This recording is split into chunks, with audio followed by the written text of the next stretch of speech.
Hello hi అండి, welcome back to our channel. ఈరోజు మన ఛానల్లో అయితే కరెంట్ అఫైర్స్ వచ్చేసి 2026 మే నెలకు సంబంధించిన అనమాట. ఎవరైనా కాంపిటేటివ్ కానీ ఎంట్రన్స్ ఎగ్జామ్స్ కానీ ప్రిపేర్ అయ్యే వాళ్ళు ఉంటే మన ఛానల్ని ఫాలో అవ్వండి, సబ్స్క్రైబ్ చేసుకోండి, షేర్ చేయండి, మీకు యూజ్ అవుతుంది అనుకుంటే. సో ఈరోజు ముందుగా నైలు నదికి సంబంధించిన వివాదాన్ని పరిష్కరించడంలో ముందుకు వచ్చినటువంటి అమెరికాకు చెందిన అధ్యక్షుడు డొనాల్డ్ ట్రంప్ అయితే ఈ వివాదాన్ని పరిష్కరించడానికి ముందుకు అమెరికా అధ్యక్షుడు అయితే రావడం జరిగిందనమాట. అయితే ఏ దేశాలకు మధ్య ఉన్నటువంటి మధ్యవర్తిత్వం జరిపేందుకు వచ్చారు అంటే ఈజిప్ట్, ఇథియోపియా. సో నెక్స్ట్ వచ్చేసి ఇటీవల అమెరికాలో నిరసనలు జరుపుతున్నటువంటి నిరసనకారులపై ఏ పురాతన చట్టాన్ని ప్రయోగిస్తామని డొనాల్డ్ ట్రంప్ అయితే పేర్కొనడం జరిగింది. ఈ పురాతన చట్టం అంటే 1807 సంవత్సరం నాటి తిరుగుబాటు చట్టం. 1807 సంవత్సరం నాటి తిరుగుబాటు చట్టం అన్నమాట. ఇన్సరెక్షన్ యాక్ట్ అన్నమాట అది.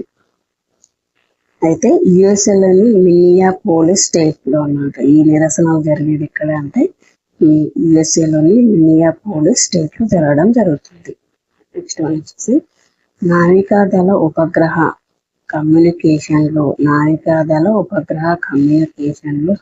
కమ్యూనికేషన్లకు సంబంధించి ఇటీవల అమెరికాకు చెందిన ఈ సంస్థ బిఎస్ఎన్ఎల్ తో భాగస్వామ్యం ఏర్పరచుకుంది. అంటే బియాసత్ అయితే భాగస్వామ్యాన్ని ఏర్పరచుకోవడం జరిగింది. నెక్స్ట్ వన్ వచ్చేసి దేశంలోని సరస్సుల ఆరోగ్యం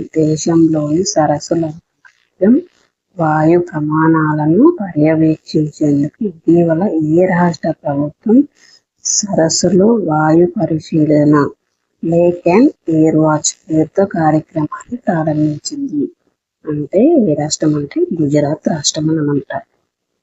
నెక్స్ట్ వన్ వచ్చేసి ఇటీవల మన దేశంలోని జిఐ గుర్తింపు పొందినటువంటి జోహా వరిని యూకే, ఇటలీ దేశాలకు ఎగుమతి చేసింది.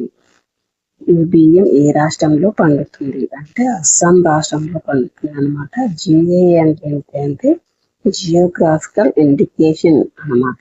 జియోగ్రాఫికల్ ఇండికేషన్ ఇన్ ట్యాగింగ్ 2017 అన్నమాట.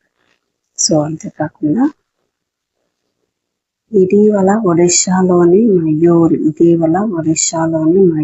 భంజ్ జిల్లాలో తీవ్రమైన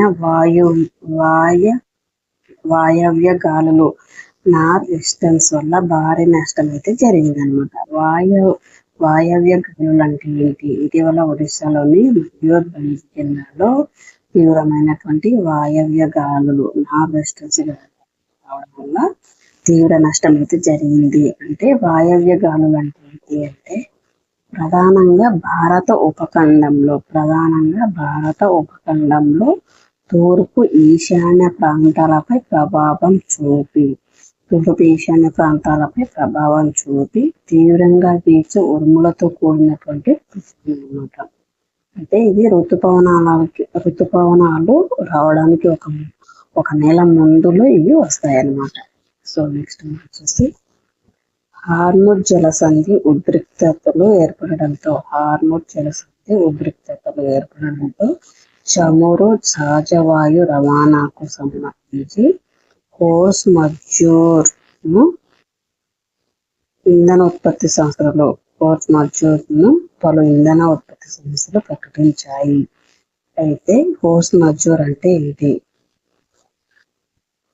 ఫోర్స్ మజ్యూర్ అంటే సంస్థల నియంత్రణలో లేని అసాధారణ సంఘటనలు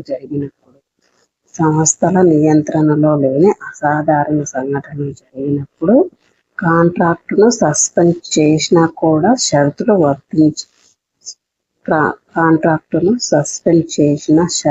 వర్తించవనే చట్టబద్ధమైన నిబంధన అన్నమాట. సో నెక్స్ట్ వచ్చేసి ఇటీవల భారత్ నగోయా ప్రోటోకాల్ అమలుపై మొట్టమొదటి జాతీయ నివేదిక ఇచ్చింది. అయితే నగోయా ప్రోటోకాల్ అంటే ఏంటి అంటే జీవ వైవిధ్య ఒప్పందానికి అనుబంధంగా అంగీకారం అనమాట. జీవ వైవిధ్య ఒప్పందానికి అనుబంధంగా అంగీకారం. అయితే జీవ వనరుల వల్ల కలిగేటటువంటి ప్రయోజనాలు అన్నీ కూడా జీవ వనరుల వల్ల కలిగేటటువంటి ప్రయోజనాలు అన్నీ కూడా అన్ని దేశాలు పంచుకోవాలనే చట్టబద్ధ యంత్రాంగం అన్నమాట. సో ఇది అండి ఈరోజు మన ఛానల్ కరెంట్ అఫైర్స్. మీకు యూజ్ అవుతుంది అనుకుంటే ఈ న్యూస్ మాత్రం. సో మన ఛానల్ ఫాలో అవ్వండి, సబ్స్క్రైబ్ చేసుకోండి, షేర్ చేయండి. మీ ఫ్రెండ్స్ కానీ ఫ్యామిలీ మెంబర్స్ కానీ షేర్ చేయండి. అంతేకాకుండా మంత్లీ వైజ్ కరెంట్ అఫైర్స్ ఈ నోట్స్ అయితే కావాలనుకుంటే డిస్క్రిప్షన్లో వాట్సాప్ నెంబర్ అయితే ఇస్తానండి. అక్కడ నాకైతే మెసేజ్ చేయండి కావాలనుకుంటే. So thank you all of you for watching.